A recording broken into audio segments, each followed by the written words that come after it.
The prairie wind carried with it the smell of dust, sagebrush, and the faint tang of cattle. For most women, that air meant loneliness, hard work, and danger. But for Clara, a young widow of just 24, it was the only air she could breathe now. Her husband had died suddenly only months earlier, an accident during a logging job back east, and the world she had carefully built with him had splintered apart overnight. With no children of her own, no family nearby, and no money left to her name, Clara had done the only thing she could, answer a newspaper ad. The ad had been written in a hand both hurried and masculine. Widowed rancher seeks help with infant. Room, board, and pay. Must be steady, God-fearing, and willing to stay through winter. Clara had read those words over and over in the quiet of her rented boarding room, her hands shaking. She was widowed. She was steady. She was God-fearing. And most of all, she was desperate for a reason to keep living.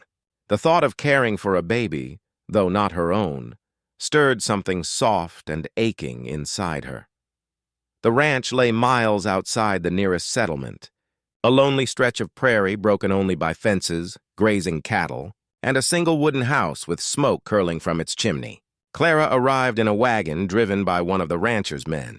The journey had been silent, the driver offering no words except a rough nod when she climbed in. By the time the ranch house came into view, her heart was pounding so hard she could hardly breathe. Inside, she found the child she had come to serve. A baby boy, perhaps 6 or 7 months old, lay fussing in a cradle pushed near the stove for warmth. His cheeks were flushed, his fists balled tight, his cries sharp and unrelenting. Clara knelt beside him at once, her widow's heart tightening with both sorrow and tenderness. She gathered him into her arms, rocking gently, humming a tune her mother had once sung to her. The baby's cries softened, his small face pressing into the crook of her neck as if he had been waiting for her all along. It was in that moment Clara felt the first glimmer of purpose since her husband's death. Perhaps she could not be a wife any longer, but maybe, just maybe, she could be a mother in some small way. The rancher himself entered soon after. He was a tall man, broad-shouldered, with a face carved by wind and loss. His eyes flicked to Clara, then lingered on the baby nestled against her. "He takes to you," he muttered, his voice low, almost unused to speaking. He introduced himself as John Hartley, though he seemed reluctant to say much else. His manner was not unkind, but it was closed, as though he had built a wall around his grief and dared no one to climb it. Over the next days, Clara found herself slipping into the rhythm of the ranch. She rose before dawn, tended to the baby's needs, cooked small meals, and kept the house in order. Yet everything centered on the child, his endless hunger, his sudden giggles, his fevers and restless nights. He began to quiet at the sound of her voice, to reach for her with trusting little hands. The connection startled her at first, then slowly warmed her like a fire in winter. Still, Clara knew she was living on borrowed ground. This baby was not hers and this life was not promised. But for the first time since she had lowered her husband into the earth, she felt her days stretching forward again, not as a barren road of sorrow, but as a path she might walk with purpose, and though she could not yet name it, destiny was already drawing near. John Hartley was a man of silence, the silence of wide prairies where the grass bent to the wind and nothing stirred for miles, the silence of nights broken only by coyotes howling in the dark, and the silence of a heart that had learned to lock its pain deep where no one could touch it. He had not always been this way. Once, years ago, he had been a young husband with laughter on his lips, a man who believed in beginnings, not endings. His wife, Mary, had filled the ranch house with her voice, singing as she worked, humming as she rocked their first child. But the prairie was a cruel place for women. Fever had taken Mary swiftly, leaving behind a babe in arms and a husband who buried part of his soul beside her grave. Since that day, John had spoken less and worked more. His cattle became his refuge, his fences his shield, the endless toil of ranching his way of outrunning grief. The boy Mary left behind had not survived the following winter, and John thought himself cursed, unfit to be husband or father. He hardened his spirit, turning himself into a man who survived by strength, not tenderness. Then fate placed another child in his path. Not of his blood, not of his name, but a baby nonetheless, left alone after a skirmish, crying with a voice so fierce John could not leave him. Against the advice of others, he brought the boy home.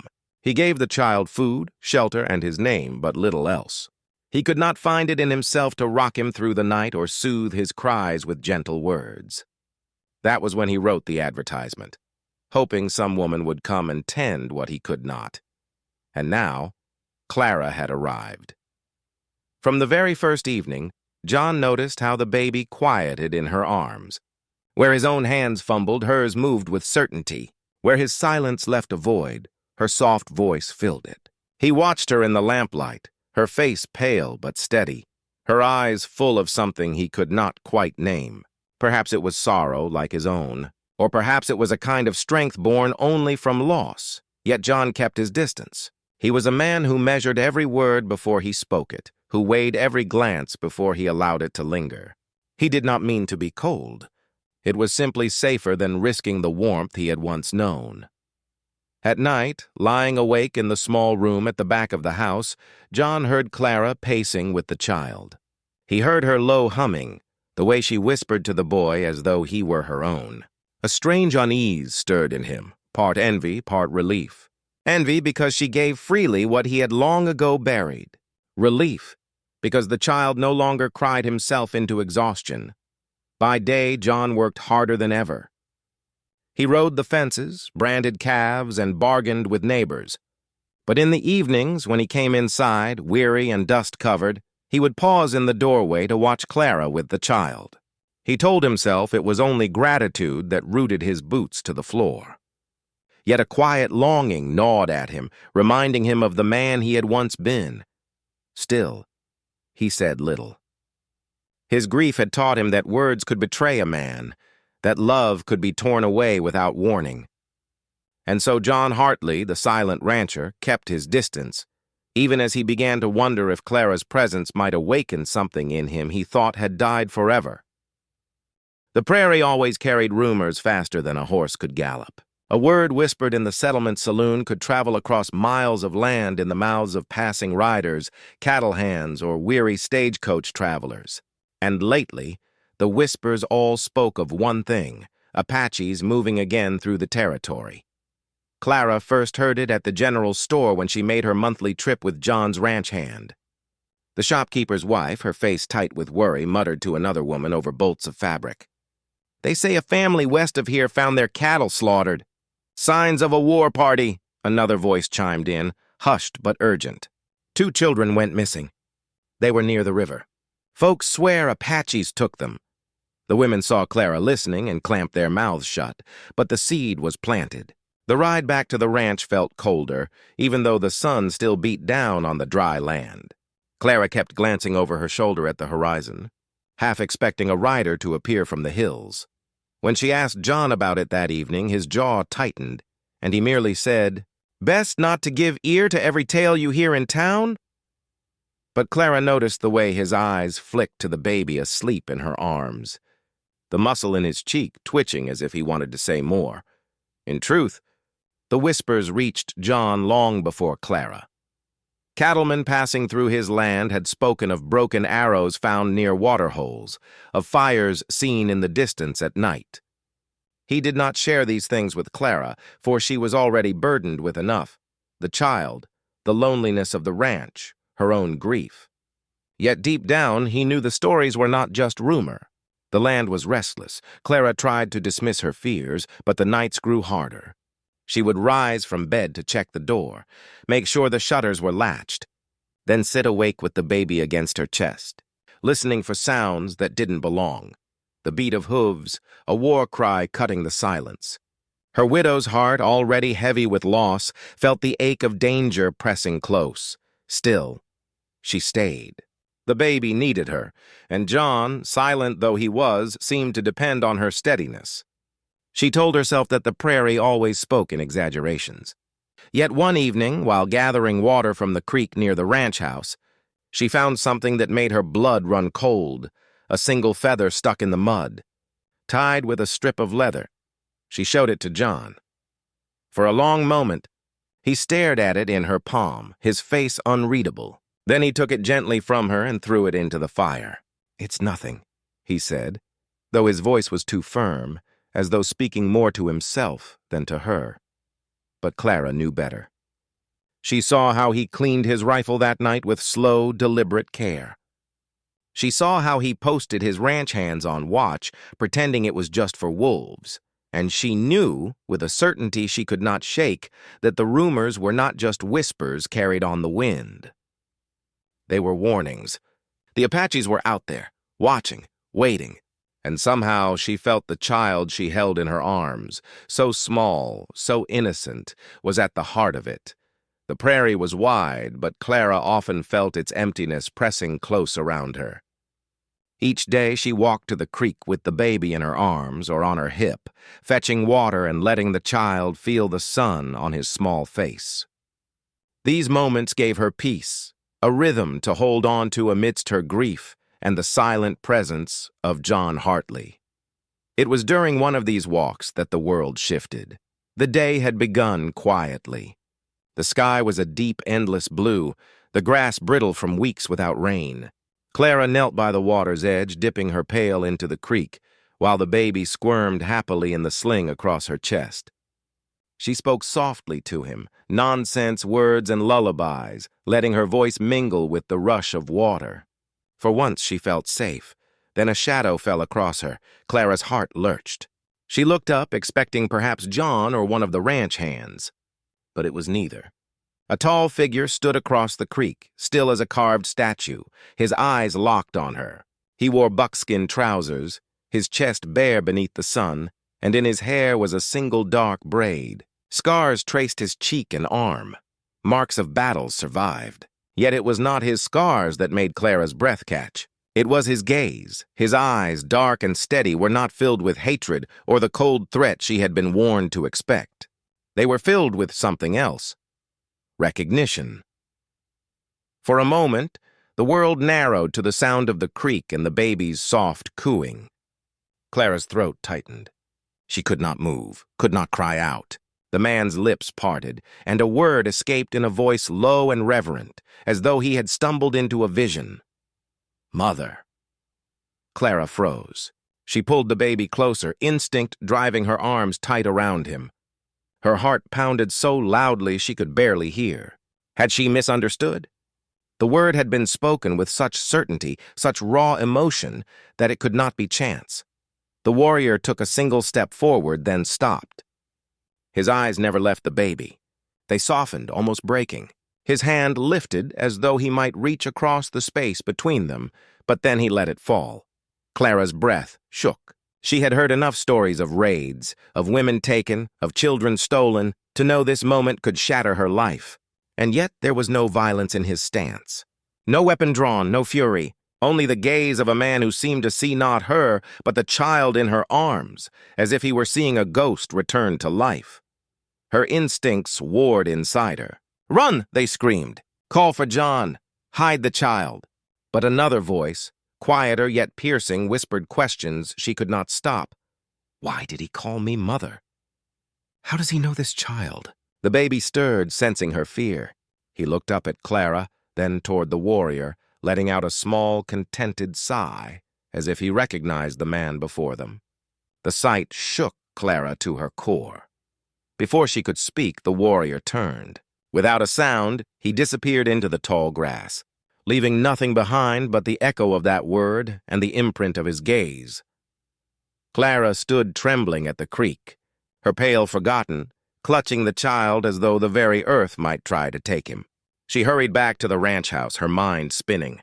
She did not know how to tell John what had happened, or even if she should, but she knew one thing with painful certainty. This was no ordinary encounter. The warrior had seen her, had seen the boy, and had claimed something that chilled her blood. He had called her mother. Clara could not shake the word from her mind. Mother. Spoken by the warrior as though it were truth, as though he saw something she herself did not. That night she barely slept, sitting awake by the baby's cradle, watching his tiny chest rise and fall in the glow of the dying fire. Every soft sigh, every twitch of his small fingers seemed to echo the mystery pressing down upon her. By morning, she knew she could not keep silent. She found John outside, repairing a broken gatepost with slow, deliberate strikes of his hammer. His silence felt heavier than usual, as if he already knew what she was about to say. "John," she began carefully, the baby balanced on her hip. "Yesterday at the creek I saw a man, an Apache." His hammer paused mid-swing. For a moment, the prairie wind seemed to hold its breath. He set the tool down and turned to her, his eyes narrowed, jaw clenched. "What did he do?" Clara swallowed. "He didn't harm me. He didn't threaten, He looked at the baby. And he called me mother." The silence that followed was heavier than stone. John's face, weathered and strong, revealed nothing. But Clara saw something flicker there, something like dread. "Tell me the truth," she pressed, her voice trembling. "Who is this child?" "He is not yours, is he?" John's shoulders sank as though a burden he had long carried had finally been exposed. He gestured toward the house. "Come inside," he muttered. They sat at the kitchen table, the baby fussing softly between them. At last, John spoke, his voice rough, stripped of all the walls he had built around himself. "I found him after a skirmish," he admitted. "It was months ago. A raid on a settlement nearby? No one left alive, or so it seemed. The child was there, wrapped in a blanket, screaming with all the strength in his little body. I couldn't leave him," Clara's breath caught. "So he's Apache?" John nodded once. "Blood of their people, though I don't know whose. Some said the parents were gone, killed in the fighting. Others claimed the mother might have escaped. I didn't wait to learn the truth. I brought him here. Gave him a name. I thought I could raise him, or at least keep him alive." Clara's arms tightened protectively around the baby. All at once, the warrior's gaze, his word, made sense. This was no random encounter. He had recognized the child. Perhaps even knew him. "Why didn't you tell me?" Clara whispered, her heart aching with both betrayal and understanding. John's eyes met hers, haunted. "Because I thought if I told you, you'd leave. And I can't do this alone, Clara. Not again. Not after Mary." His voice broke on his late wife's name, and he looked away quickly, ashamed of the crack in his armor. Clara was silent for a long time. She looked down at the baby, his dark eyes so unlike John's, his tiny fist curled against her dress. He had never been hers by blood, and now she knew he was not John's either. But in her heart, he had become hers in every way that mattered. "This doesn't change how I feel about him," she said softly. "But it changes everything else, doesn't it?" John didn't answer. He didn't need to. They both knew the truth. The warrior would return. And when he did, he would not come as a stranger, but as a man with a claim. And Clara, who had already given her heart to the child, knew she would fight heaven and earth before letting anyone take him from her arms. The days that followed were heavy with unease. Clara went about her tasks as she always did, feeding the baby, tending the house, walking to the creek, but every sound seemed sharper now, every shadow stretched longer. She knew the warrior's eyes were still out there somewhere, watching, waiting, and John knew it too, though he never spoke of it directly. Instead, he worked with a fierceness that unsettled her. He rode the fences, double-checked the locks, polished the rifle more often than the dishes were washed. He spoke little, but when he did, it was with a clipped, wary tone. Clara could feel the pressure building in him, a storm gathering that had nowhere to break. One evening, as the baby drifted into sleep, Clara finally pressed him. "He'll come back," she said softly, rocking the cradle. John leaned against the doorframe, arms crossed, his face half in shadow. "A man like that doesn't come once and disappear." He saw the boy. "He knows." "Then what happens when he does return?" she asked, her voice tight. "Do we pretend this child is yours? Do we deny him to his own people?" John's jaw clenched. "I saved that boy from dying. Without me, he'd be a corpse in the ashes of a raid. That makes him mine." His words rang with conviction, but Clara could hear the crack in them. She stood, facing him, her arms instinctively wrapping around the baby. "Saving him doesn't erase who he is, John. You can't bury blood under a different name." His eyes flashed with something raw, anger, yes, but also fear. Fear of loss, fear of the child slipping from his grasp the way his firstborn had. You think they'll give him a better life? You've heard the stories, Clara. You know what people say about them. Clara hesitated. She had heard the stories. The whispered tales in town, the warnings, the exaggerated horrors. But she had also seen the warrior's eyes, the reverence in his voice when he said that single word, mother. There had been no hatred there, no savagery, only longing. Before she could answer, the sound of hooves thundered in the distance. Both of them stiffened. John grabbed his rifle and peered through the window, every muscle taut. Clara held the baby close, her heart thudding against his small body. But it was not a raid, not yet. A pair of riders from the neighboring settlement arrived, faces drawn and voices grim. They had heard whispers, too, Apaches scouting near the river, smoke signals on the horizon. Fear was spreading fast, and with it came suspicion. One of the men glanced toward the cradle, his eyes narrowing. That boy don't look like you, Hartley. Folks been talking, wondering if you ain't keeping something you ought not. The air in the room thickened. John's grip on his rifle tightened, but he didn't raise it. Clara felt the heat of shame and fear crawl up her neck. Already the settlers were circling, not with kindness, but with suspicion, sharpened by fear. After the men rode off, John slammed the door shut, his face like stone. You see? He said harshly. This is what happens when people know the truth. They'll turn on us, on him, on you. Clara trembled, torn between his words and her own conscience. She could not deny the danger, yet she also could not forget the warrior's eyes, the certainty that the child was more than John's possession, more than her borrowed comfort. The world was splitting in two, dragging them both with it. On one side stood the settlers, hardened by fear and prejudice. On the other stood the Apache, bound by blood and memory. And between them, a child too young to know the weight of the claim upon his life. Clara knew the clash was inevitable.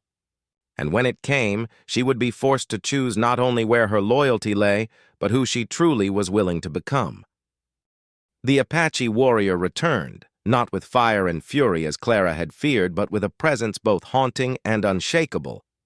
It was evening when she saw him again, standing at the far edge of the pasture, his figure etched against the dying light of the sun. He did not move toward the house, did not brandish a weapon. He only watched.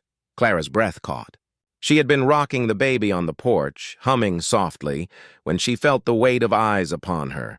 When she looked up, there he was, as still as a statue carved from the land itself. She rose quickly, cradling the child to her chest, torn between running inside and holding her ground. The warrior raised a hand, not in threat, but in greeting. Then he pointed to the child and called out something in his tongue, words Clara could not understand. But the way his voice broke told her everything. He was not demanding. He was pleading. That night, Clara could not rest. She paced the cabin while John sat at the table, sharpening his knife with harsh, deliberate strokes. He'll be back, John muttered. Clara stopped, clutching the baby tighter. John, what if he isn't our enemy? What if he's family? What if the boy's mother is alive searching for him? John's head snapped up, his eyes hard. You'd give him up? After all we've done for him? Clara's throat tightened. I'm not saying that. I'm saying we owe him the truth. If his mother lives, how can I keep holding him as though he were mine? The knife scraped loudly against the whetstone. Because you are his mother now. You're the one feeding him, rocking him, keeping him alive. Not them. You. That's all that matters. His words stung. Not because they were untrue, but because they struck directly at the wound in her heart. Clara loved the baby. She loved him fiercely, more than she had believed possible after her husband's death. When she looked at him, she saw not just the child of another people, but the child she had longed for and never had, yet. She also remembered the warrior's eyes, filled with longing, and the raw pain in his voice. Lying awake, Clara whispered to the baby as he slept. Whose child are you really? Mine, because I hold you? Or theirs, because you were born of them? The baby stirred, his little hand brushing her cheek, as if offering an answer she could not yet understand. The days blurred into one another, each one heavy with the same conflict. The warrior appeared more than once, always at a distance, never crossing the invisible boundary John guarded so fiercely. Each time Clara's heart ached. She wanted to speak with him to ask what he knew, but fear chained her voice. The townsfolk added to her turmoil. Word had spread, and whispers clung to her when she ventured into the settlement.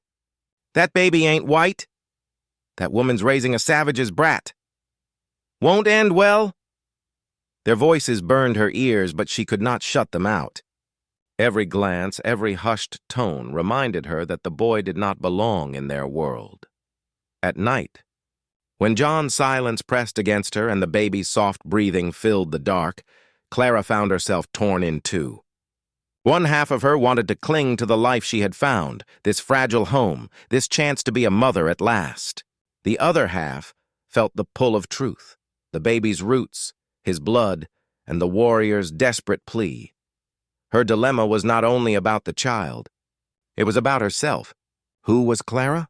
A woman who clung to what she had been given, or one who had the courage to honor a truth greater than her own longing? The answer did not come. But she knew the time was drawing near when she would have to choose, and whatever choice she made, it would change all of their lives forever. The first sign of trouble came with smoke. Not the thin curl of chimney smoke from a settler's cabin, but a thick, black column rising against the horizon. Clara saw it from the porch as she bounced the baby on her hip. Her stomach dropped. Smoke on the prairie meant only two things. Either the grass had caught fire or someone's home was burning. By evening, riders from town brought the news. A farmstead on the outskirts had been attacked, the family scattered, livestock stolen. No bodies had been found, but the land bore the marks of horses and arrows. "Apaches!" one of the riders spat. His eyes narrowed as they flicked to the baby in Clara's arms. "They're circling closer." The cabin seemed to shrink around her in the days that followed. Every knock at the door made Clara jump. Every distant cry of a coyote sent shivers up her spine. John doubled the watches on his ranch, sending hands to patrol the fence lines and guard the herd. He said little, but Clara saw the way his hand never strayed far from his rifle. The baby, sensing the tension, grew restless. His cries pierced the night, and Clara rocked him until her arms ached, whispering lullabies to quiet both him and her own pounding heart. The settler's fear festered into something sharper: suspicion. One afternoon, Clara went to town with John's ranch hand to buy flour. As soon as she stepped inside the general store, silence fell. Eyes turned toward her, not with welcome, but with a mixture of pity and disdain. "That's the woman," someone whispered. "The one raising that Apache brat." Clara's cheeks burned. She wanted to defend the child, to shout that he was innocent, that he was hers in every way that mattered. But the words stuck in her throat. The townsfolk had already decided. In their eyes, she wasn't a nurse or a mother. She was a woman sheltering danger under her roof. That night, the storm finally broke.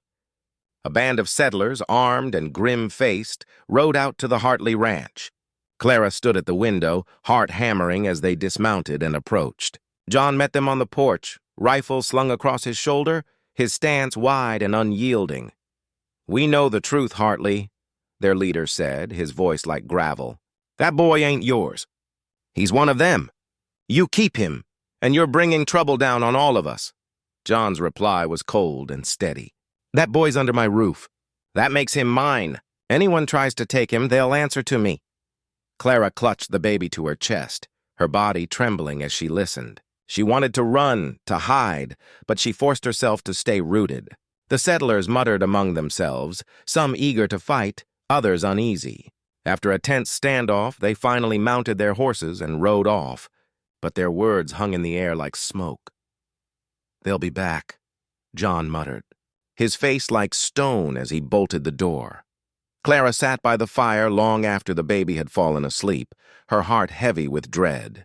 She thought of the warrior watching from the hills, of the settlers sharpening their fear into hatred, of John's fierce determination to hold on to what he had claimed. All of it seemed poised to collide, like storm clouds gathering for a single violent strike. And when that strike came, she knew, it would not just be the prairie that burned. It would be everything, her fragile hope, her bond with the child, perhaps even her life. The fire had begun, and there was no stopping the blaze that would follow. The prairie had become a tinderbox. Smoke on the horizon, whispers in town, armed settlers riding patrol. Every day felt like the breath before a storm. Clara could feel it pressing on her chest whenever she held the baby close. He was the quiet center of the storm, too young to know the weight of the battle forming around him, yet destined to be claimed by both sides. It was Clara who first decided silence could no longer hold. She could not endure the waiting, the watching, the fear that each sunrise might bring violence to their doorstep. She remembered the warrior's eyes, the way his voice cracked on that single word, mother. He had not come to fight, he had come to claim kin. And that meant there was more to this story than John's stubbornness allowed. So one morning, while John was out riding the pastures, Clara wrapped the baby in a blanket and walked toward the edge of the property, her heart thundering in her chest. She did not call out, but she knew she was being watched. She had felt it for days, the prickle on her skin, the sense of eyes in the grass. Sure enough, he appeared. The Apache warrior stepped from the tall reeds like a shadow given form, his movements deliberate, careful not to startle her. His gaze went first to the child, softening instantly, and then to Clara. He spoke words she did not understand, his voice low and filled with yearning. "I don't know your tongue," she whispered, clutching the baby, "but I know what you want." She pointed to the child, then pressed her hand to her heart. "Mine." Then she gestured to him. "Yours," her voice cracked. "Both?" The warrior seemed to understand. His eyes glistened as he placed a hand against his chest and spoke one word slowly so she would not mistake it. Family. The world tilted. Clara felt her throat tighten. She wanted to believe him, wanted to bridge the gulf between them. But she also thought of John, hard, loyal John, who had saved this boy from certain death, who had staked his claim not by blood but by devotion. To give the child up entirely would be to shatter him. To deny the warrior would be to tear apart a living truth. For the first time since her husband's death, Clara realized she had power, not just over a household, not just in nurturing a child, but in choosing the path forward. She was the one who could speak where John would not, listen where the settlers refused, and see humanity where others saw only enemies. That evening, when John returned, she told him what she had done. His face darkened with anger. "You risked everything. You don't know what you've invited." "I know what I saw," Clara replied, her voice steady. "He is not here to kill us. He is here because this boy is his blood." "We can't erase that." John's silence stretched long. Then he turned away, his shoulders rigid. "Blood doesn't matter. Love matters. Work matters. I'm not giving him up." Clara laid a hand on his arm. "Then we must find a way to share him. To give him both, or the bloodshed will never end." John did not answer, but his silence was no longer a wall. It was the sound of a man wrestling with the truth. And so Clara took her place between them, between John, bound by duty and grief, and the warrior, bound by blood and loss. She was the only bridge, the only one who could hold both sides in her trembling hands. For the sake of the baby, she would bear the weight. Even if it broke her, the prairie morning was quiet, almost deceptively so. After weeks of tension, smoke, threats, whispers, the stillness felt fragile, like a sheet of glass that might shatter with the slightest touch. Clara rose before dawn, the baby bundled against her chest, and listened to the soft wind moving through the grass. For the first time in what felt like years, she allowed herself to hope. The decision had been made the night before. Not with shouting, not with blood, but with weary hearts choosing something new. The Apache warrior had come again, stepping into the open, no longer just a shadow on the ridges. John had stood stiff beside Clara, his jaw clenched, his rifle never far from reach.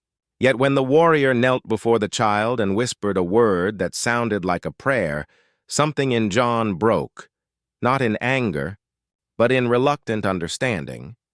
Clara had seen it in his eyes. the realization that fatherhood was not diminished by sharing. That love could stretch wide enough to hold more than one claim. Now, as the sun painted the sky in hues of gold, Clara set a pot to boil and prepared bread, waiting for the men to return. For the first time, John and the warrior had gone riding together, not as enemies, but as two men bound by the same child. She had sent them with a blessing and a plea. Find a way to live without war. For his sake. The baby stirred, his small hand clutching at her dress. Clara kissed his forehead. "You will have more than most children ever dream," she whispered.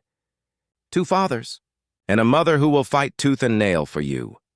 By mid-morning, the riders returned. Dust clung to their boots, and neither looked at ease, but neither carried the rage that had once threatened to consume them. John dismounted first, his movements slow as though he carried something heavier than his saddle. The warrior followed, his eyes fixed on Clara, then on the baby. "We've reached an agreement," John said finally, his voice low. "The boy will stay here with us, but his people will not be strangers. They'll come to see him, on terms we've set. He'll know them, but he'll grow here." Clara's throat tightened. She looked at the warrior, searching his face for anger or grief, but found only quiet acceptance. He placed a hand on his chest, then touched the baby's head with a gentleness that spoke more than words. It was not perfect. There would still be mistrust, still be moments of fear when settlers looked at the child and saw only the enemy. There would be nights when John wondered if he had yielded too much, and days when the warrior's absence pressed on Clara's heart like an ache. But it was a beginning, a fragile thread of peace spun out of fire and blood. As the day wore on, Clara found herself walking the yard with the baby, the two men standing nearby in a silence that was no longer hostile. The boy laughed, reaching toward the sky with tiny fists, and for the first time the sound was met not with dread but with smiles. That night, after the warrior had gone, Clara sat by the fire with John. The baby slept between them, his small breath soft and steady. John's hand brushed hers, hesitant, then settled. "You were right," he murmured. "It's not just blood. It's not just work. It's all of it together. That's what makes a family." Clara leaned against him, her eyes closing, exhaustion finally giving way to peace. She thought of the journey that had brought her here: widowhood, grief, fear, and finally, courage. She was not just a caretaker anymore, not just a woman clinging to scraps of belonging. She was the child's mother in every sense that mattered, the bridge that had turned enemies into kin. And as the fire crackled low, Clara knew that whatever storms still brewed beyond the horizon, they had built something no flame could destroy, a new kind of home.